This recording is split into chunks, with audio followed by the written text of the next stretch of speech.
बहुत समय पहले की बात है। द्वारका के निकट एक छोटा सा गांव बसा था, अनंतपुर। गांव के बीचों बीच एक प्राचीन वटवृक्ष था, जिसके नीचे हर पूर्णिमा को ऋषिमुनि एकत्रित होकर ज्ञान चर्चा करते थे। एक दिन कृष्ण भगवान स्वयं साधारण वेश में गांव आए। किसी को पता नहीं चला कि ये स्वयं नारायण हैं। वे एक युवक अर्जुन सेन से मिले, जो बहुत अधीर स्वभाव का था। अर्जुन सेन छोटी छोटी बातों पर क्रोधित हो जाता और धैर्य खो बैठता था।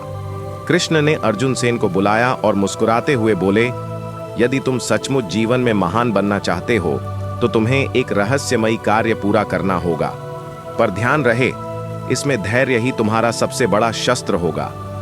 अर्जुन सेन ने उत्साहित होकर स्वीकृति दी। कृष्ण ने उसे एक सुनसान जंगल की ओर इशारा किया और कहा, उस वन में एक दिव्य फूल खिला है, उसे बिना किसी भय या क्रोध के तोड़ लाना होगा। परंतु याद रहे, रास्ते में जो भी हो, तुम धैर्य मत खोना। अर्जुन सेन चल पड़ा। जैसे ही वह जंगल में घुसा, चारों ओर रहस्यमयी आवाजें गूंजने लगीं। कभी किसी शेर की दहाड़ तो कभी अजीब सी हंसी। एक जगह विशाल काले नाग ने रास्ता रोका। अर्जुन सेन डरकर चिल्लाया, पर फिर याद आया कि उसे धैर्य रखना है। उसने आंखें बंद कर प्रार्थना की और आगे बढ़ गया। थोड़ी दूर जाकर उसे एक बूढ़ा व्यक्ति मिला, जो घायल था और कराह रहा था। अर्जुन सेन को दया आई, लेकिन बूढ़ा व्यक्ति उसे गालियां देने लगा। अर्जुन सेन का गुस्सा उबल पड़ा, पर उसने अपने मन को शांत किया और उसकी सहायता की।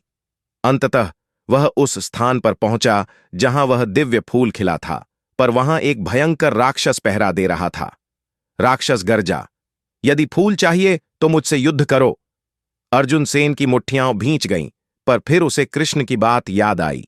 उसने युद्ध नहीं किया, शांति से राक्षस के सामने झुक गया और कहा, मैं युद्ध नहीं चाहता, मैं केवल अपने धैर्य की परीक्षा पूरी करना चाहता हूं। अचानक राक्षस की आकृति बदलने लगी। वह स्वयं कृष्ण भगवान के रूप में प्रकट हुए। चारों ओर दिव्य प्रकाश फैल गया। कृष्ण मुस्कुराकर बोले, वास्तविक विजय युद्ध में नहीं, स्वयं पर विजय पाने में है। तुमने अपने क्रोध, भय और अहंकार को हराया। यही सच्चा धैर्य है।